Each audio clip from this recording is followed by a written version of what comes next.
here this afternoon. I wish to make it clear, Israel's engagement with Somaliland has a long and consistent record. In 1960, when Somaliland emerged as an independent state, Israel was among 35 countries that formally recognized its independence. In the late 1980s, under the regime of Siad Barre, Somaliland's civilian population was subjected to mass atrocities. Entire cities were destroyed, civilians were deliberately targeted. These crimes are now widely recognized as the Isaaq Genocide. At the time, Israel was the only country to formally raise these atrocities in this very council.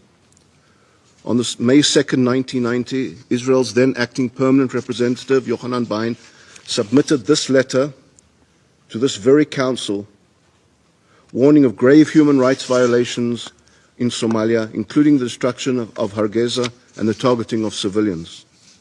This document forms part of the official record of the Security Council. That record underscores the consistency of Israel's engagement, grounded in concern for human rights, accountability, and legal principles.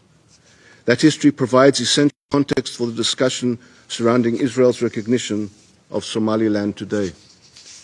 Let me be clear, Israel's recognition of Somaliland is neither provocative nor novel. It is a lawful, principled acknowledgement of a long-established reality, consistent with international law and aligned with the values that this Council is meant to uphold.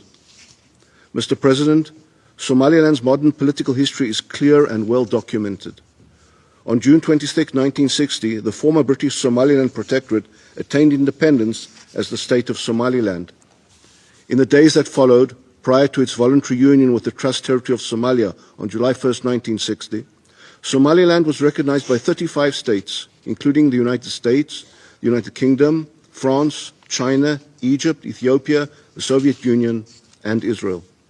Somaliland entered that union as a recognized sovereign entity, exercising its right to self-determination. That union failed to produce a durable or fully ratified constitutional settlement. Political marginalization, repression, and mass violence followed. When the Somali central government collapsed, Somaliland reasserted its sovereignty in May 1991. For more than 3 decades since, it has existed entirely outside the authority of Mogadishu. Since 1991, Somaliland has consistently met the objective criteria for statehood under customary international law, as reflected in the Montevideo Convention. 1, it has a permanent population. 2, a defined territory. 3, an effective government. 4, the capacity to conduct foreign relations. In fact, Somaliland has held regular competitive elections, ensured peaceful transfers of power, and maintained effective governance and security throughout its territory. In a region marked by instability, Somaliland has demonstrated continuity, responsibility, and restraint. Moreover, Somaliland's engagement with the international community is already sustained and practical. Several states maintain representative, liaison, or economic offices in Hargeisa. These relationships reflect ongoing diplomatic, economic, and development cooperation.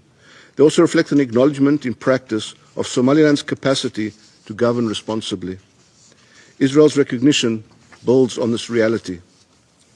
This step was taken as an exercise of sovereign authority, consistent with international law and long-standing diplomatic practice. It is not a hostile step towards Somalia, nor does it preclude future dialogue between the parties. Recognition is not an act of defiance. It is an opportunity to promote clarity, an opportunity to encourage responsibility, an opportunity to strengthen stability in the Horn of Africa. This recognition is forward-looking. It aligns with the spirit of the Abraham Accords: cooperation over isolation, pragmatism over paralysis, and partnership over perpetual conflict. Somaliland has demonstrated a willingness to govern responsibly, to secure itself, and to engage constructively with regional and international partners. This trajectory is also not without precedent.